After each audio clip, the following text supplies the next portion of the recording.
เป็นนักกีฬาเลยลูกมีคนทราบไหมว่าพรุ่งนี้อำเภอบ้านไผ่เราจะแข่งกีฬาอะไรกีฬาศูนย์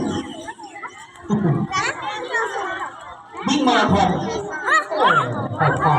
เรียกว่าวิ่งมาราธอนนะครับพรุ่งนี้นะครับอำเภอบ้านไผ่ของเรานะครับในเขตเทศบาลจะมีการแข่งขันวิ่งนะครับแต่เช้าเลยครับมี2รุ่นครับพรุ่งนี้นะครับก็จะมีรุ่น5กิโลเมตรนะครับนี้จะบอกนะครับ5กิโลเมตรไม่ไกลนะครับไม่ไกลแล้วก็อีกรุ่นหนึ่งคือรุ่น10กิโลเมตรนะครับคนไหนตื่นทันนะครับก็